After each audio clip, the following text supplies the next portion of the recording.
kicking off the...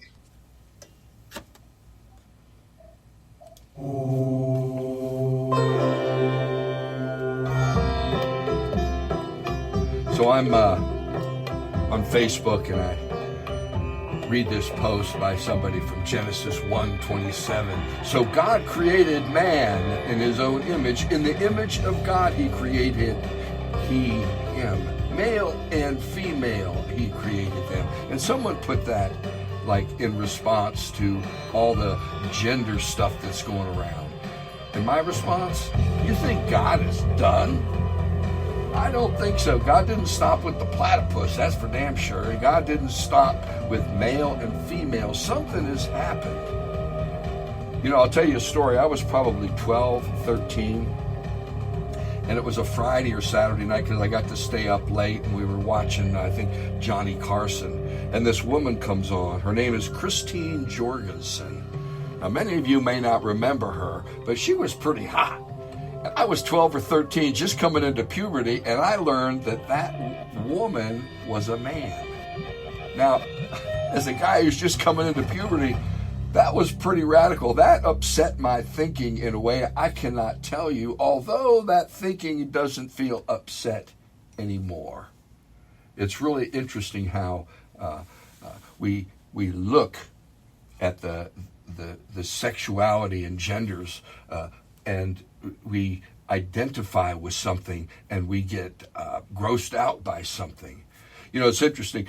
A comedian, when was asked the difference between men and women, said, well, all women want one man to fulfill all their needs. What men want is all women to fulfill one need. And I had the honor of, got paid pretty well, to help film an interview with Susan Lucci. Now, many of you may not remember her, but she was like a soap opera star for decades. And someone asked her what the difference between men and women were.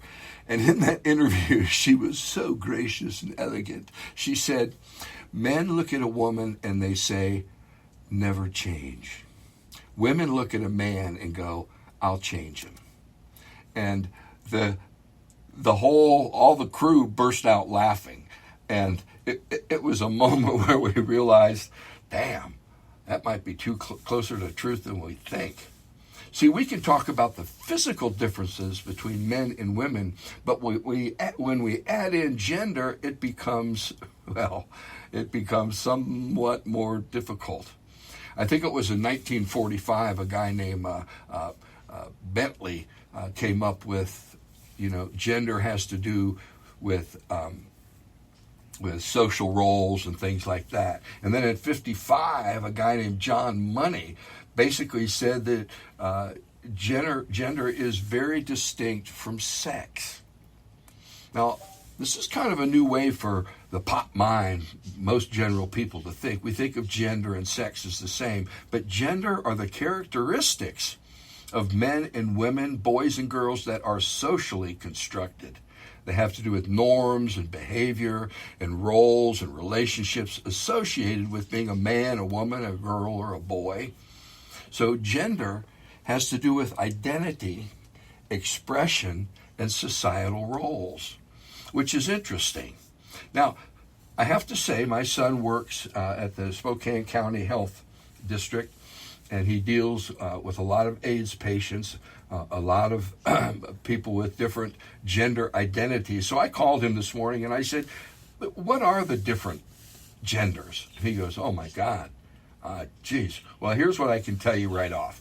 There's non-binary. There's what's called cisgender, which basically means you identify with the sex you were born with. There's gender fluid. There's male. There's female. There's transgender. There's gender neutral. There's agender. There's pangender. There's gender queer. And Native Americans, they've had 5 genders if you look at their studies. And it was male, female, two-spirit male, and two-spirit female, and trans. And if you really trace this gender identity thing, we think, well, that's pretty new. No. We can see there were gender differences much more than just the two sexes. at least more than 3,000 years ago, or BC, and maybe even into the Copper Age, at least some of what they found. So we see that there's sex, and then there's gender identity, which is the result of genetics, of hormones, of psychosexual influences. And today, I'm convinced we are afforded more gender freedom than ever before. Our roles no longer need define us in our own deeper nature. Our own deeper nature can be our guide. So are there two genders? No. There might be two sexes and maybe three if you put in hermaphrodites and things like that. But when it comes to gender, it's a whole different thing. And I want to remind people of one of my spiritual sound bites. Differences make the beauty. The sameness lets us share it. What's happening today in the this gender explosion is we're getting all these different ways to look at the human experience. And I think that is so important, that we all think the human experience is what I'm experiencing, but we've talked over and over about empathy and getting inside another's perspective. We've talked about the golden rule. We've talked over and over about the way that the differences not just make the beauty, but diversity itself is the very baseline for reality, for the air we breathe, for the food we eat, for the lives we live. So, to me, we've talked about the three essential processes: differentiation, complexification, and semi-permeability. Well, it's happening with our genders, and people are seeing their sexuality from all these different perspectives that show who they are. And it isn't necessarily, I'm a man and I'm a breadwinner, I'm a woman and I'm a householder. It's this whole freedom. Now, with that freedom comes responsibility. It comes a lot of pain in the assness. But at the same time, it allows us to become who we are and not just fit into a role in society. And if you look at TV from the 50s and you look at the roles of men and women, it's pretty amazing how it's changed. And I want to say right now, on TV and in movies, we got some badass women. They are no longer just, domesticated. And the whole role of man and woman and how we do it and how we be it is in a huge shift. And I think that this is part of the battle. Society is a little bit afraid of all these differences, and yet society has depended on them since the very beginning. So, differences, sex and gender. I'm here with Bob Hayes, who's coming to us from Florida, Marianne Rudis, who's coming from Spokane Valley. My name is Red Hawk, and I'm coming from Spokane, and this is The Deep End. Bob, I'm going to let you be our lead-off responder. What say you with the differences of sex and gender? Well, it's certainly become complicated these days, but I especially resonated with your brief discussion of how we go back in history and we see a lot of representation of a lot of different orientation going back as far as we can record. I think that the big thing that's happened in the last, let's say 50 years, is that people have stopped trying to hide the reality of themselves. And in the past, there was always sort of the idea that there was this diversity, but people didn't really discuss it. People tried to fit in, tried to make themselves appear to be, I'll use air quotes, normal. And it's more recently that we have expanded that definition of what is normal and has given people the feeling of more of a feeling of control of who they are and a willingness to express that those differences. And that can be really shocking to someone who is very, very traditional and very locked into the idea that sex and gender are the same. And it, like we've discussed many times, change is a very frightening thing. And when those changes involve your definition of who you think you are, as reflected by the people around you, it can be very uncomfortable. And I think that's one of the things we're going through. As you say, we've got a lot more freedom, but we also have that freedom clashing with people's cognitive dissonance, if you will, and attempts to hold things the same as what has been comfortable for them in the past. So it's a very, very exciting yet scary time we're in. Mary Ann, what say you? I think, the whole idea of people used to hide their true selves, and a lot of that was because they needed to fit in. Because if you didn't fit in, you were ostracized. So you had to be able to be like everyone else, to be able to survive, really. And I love that you talked about that this is not something new, that this goes back throughout history. And I think it comes down to that question of who am I, and people are now finding, I don't know if it's courage or acceptance or, but they're more willing to express who they are. And even if it is divergent, even if it is different from the norm, and there is a growing acceptance for that. There's still a lot of work to be done. And I think you're right, Bob. I think people are afraid. Some people really are. Because all of a sudden, what they thought life was isn't what life is. And having to confront new ideas and be able to relate to people who are coming from a place that you can't relate to. I think it's exciting because it's also showing that who I am, who we are, is not locked in. It's not a defined, and we've talked about this many times, about the self and how it's an evolving process. And to be able to take something as fundamental as how you show up in the world and what your roles are. There's women especially have in our society been viewed as less dominant. And you pointed that out on the way that women's roles in television shows are changing, and they're becoming more dominant. And we're seeing that a lot. And again, that can be scary.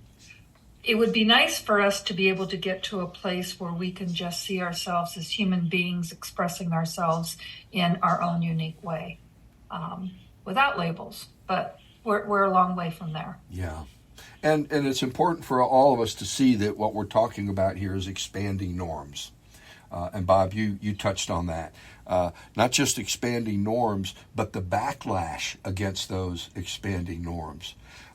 If you look at the Stonewall movement, which was gay people, and basically they just got tired. They got weary. They just were done hiding. It's kind of like, screw you. We're This is who we are, and this is who we're going to be. And if you don't like it, tough. It's a free country.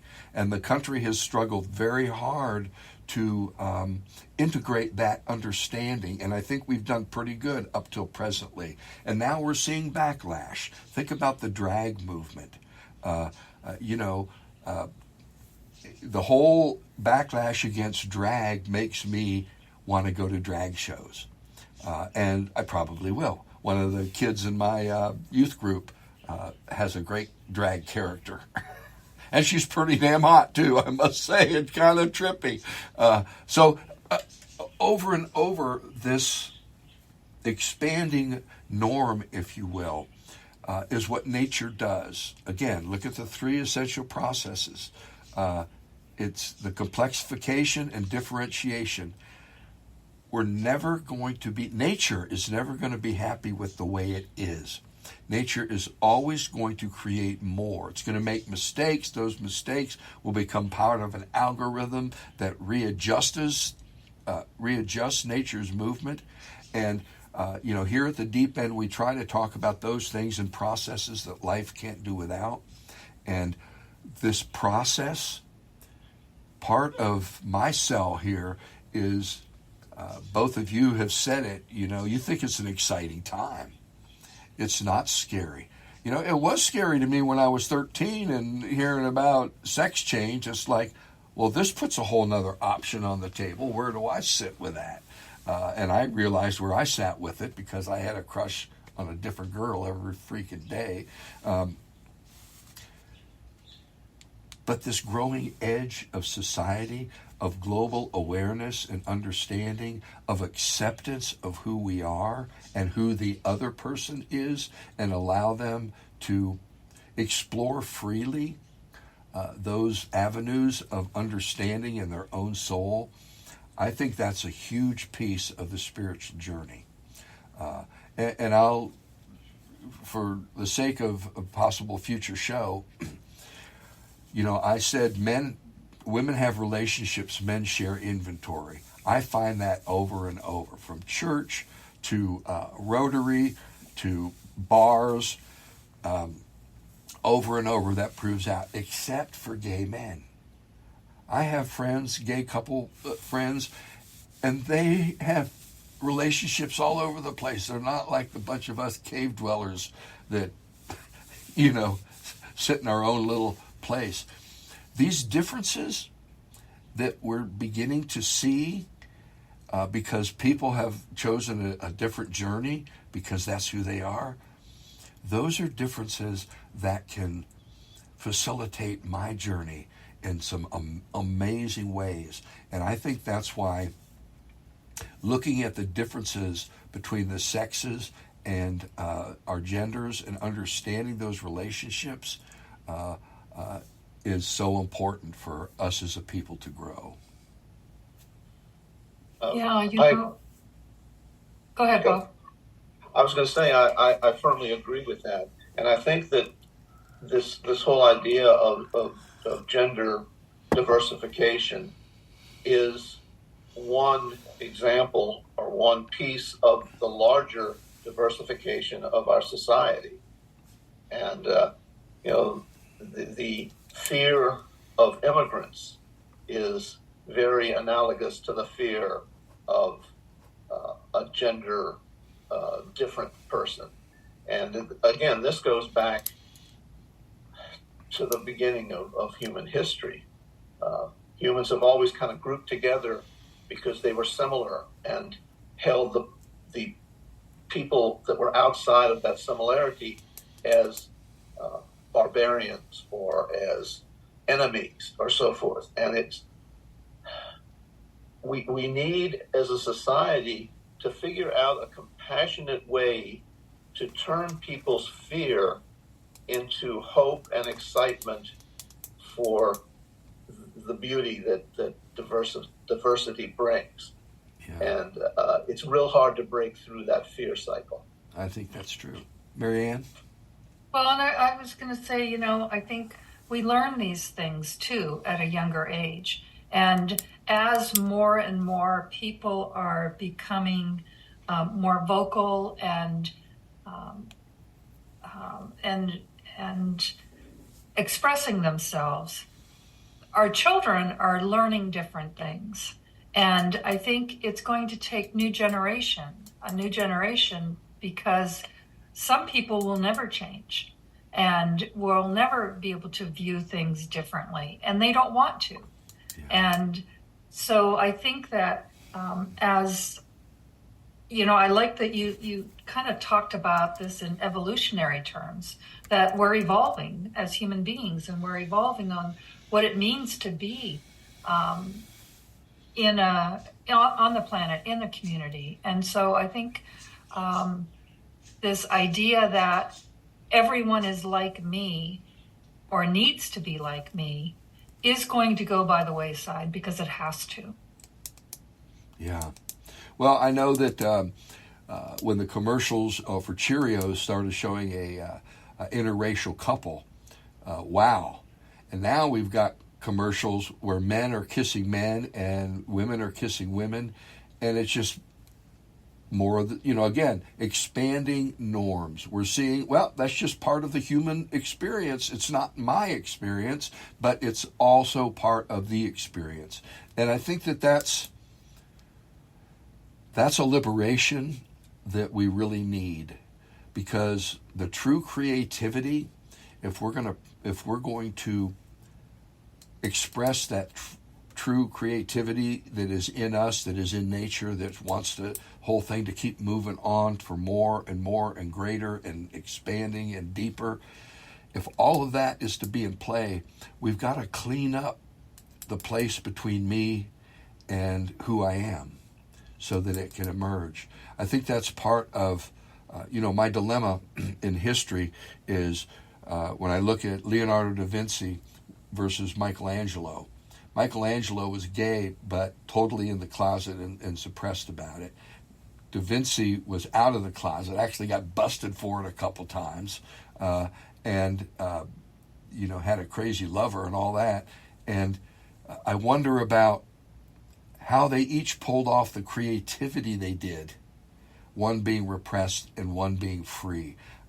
And a piece of my heart goes to Michelangelo because he was unable to feel free enough to express that. Now, I think that the planet is also dealing with this. It's amazing how indigenous people seem to have a more who gives a shit anyway. But white folks and Western culture has had this penchant to define who people are so that they can fit. And now that system has kind of been blown out of the water. And sexuality and gender identity is a huge piece of that growing journey that I think is evolutionary. And it's something that we can see up close even today. Now, having said that, I'll say that we're coming into the final time. It's been a quick half hour. I will, and before I turn it over to final comments, when I was looking up what are the psychological definitions of gender, I came across this one. Gender is increasingly understood as defining a system of power relations embedded in other power relations. I thought that was like, well, damn. There's the glass ceiling right there. There's the, I remember when you couldn't get a job if you had long hair. There's a whole series of changes that have happened, and I think, Bob, you tagged the last 50 years. That's a good tag, because in the last 50 years, something has woken up, and that part of us that's being woken up has created a backlash that actually calls us woke.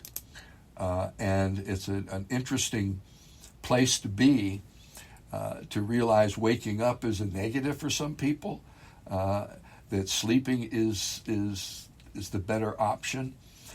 But on sexuality, on gender, America is waking up. Western civilization is waking up. And I'll be honest, Europe's probably ahead of America because we're pretty puritanistic in some ways.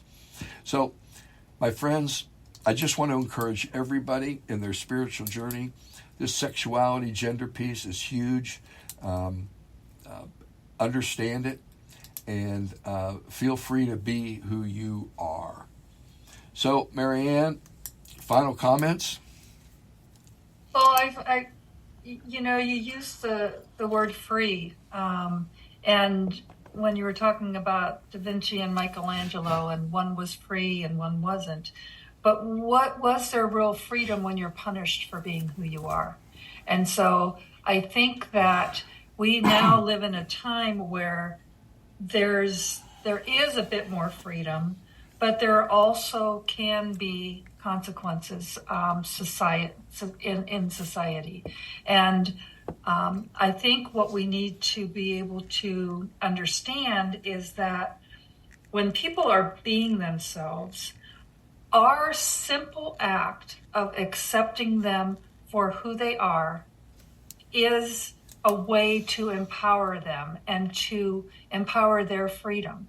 And so even if you can't understand it, just understanding that not everyone is like you, and that's okay, can take our society ahead, can move us ahead. Thank you, and amen. That is so true. Bob, final comments? I so agree with that, Marianne. The Golden Globes were earlier this week, and it was kind of interesting from a lot of different perspectives. We don't have the time to touch on many of them, but I was particularly moved by this young woman who won the Best Supporting Actress, I believe, and she's of the Blackfoot Nation. And I'm getting this wrong. I think it's Osage. And, I'm at fault for not knowing better. But she gave part of her speech in the Blackfoot tongue. And she referred to a teacher that she had that kind of secretly allowed her students to learn that language that was really being banned by the establishment at the time. They were trying to mold them into white people. And that is just such a testament to the goodness of that single teacher that allowed her students to express who they really were. And I think that we're seeing more and more of that today. It may be some of what Red Hawk you refer to as the emerging new paradigm of thinking.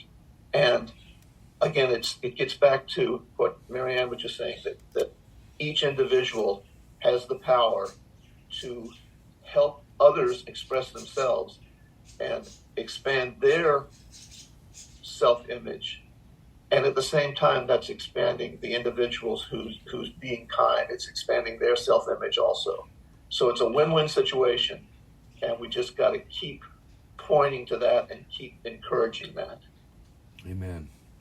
And I want to say, I'm very proud to say, just as a little addendum to what Bob said, my wife and I, Edie, attended a fundraiser dinner of all original indigenous foods to preserve the Salish language. That's a native language that is dying. There's very few who speak it. There's a school here in Spokane that teaches Salish. The kids drumming and flute playing and dancing, and their ability to speak that language and to resurrect it, if you will, and not let it die. That's what I call honorable. But the whole thing with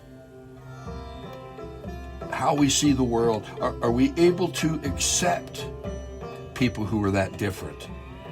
And how we see the world, how we see those people is based on a spiritual perspective. And I'm convinced that your stage of spiritual development is giving you a way of seeing. And we can talk about those different stages and how seeing looks from each of those different spiritual stages, from the most pragmatic and concrete models to how we internalize those and how we end up feeling safer and safer around differences and change. See, these are spiritual issues. These are spiritual issues. So next week, we're going to, I should say, return to the stages of spiritual development and show how each stage, a little bit, gives us a way of seeing, and how that way of seeing can be limited or expanded based on where we are spiritually. Oh, there's a lot of judgment in that, but maybe not. Maybe it's just observation. Until then, my friends, be who you are, grow, and love this world with all your heart. Blessings.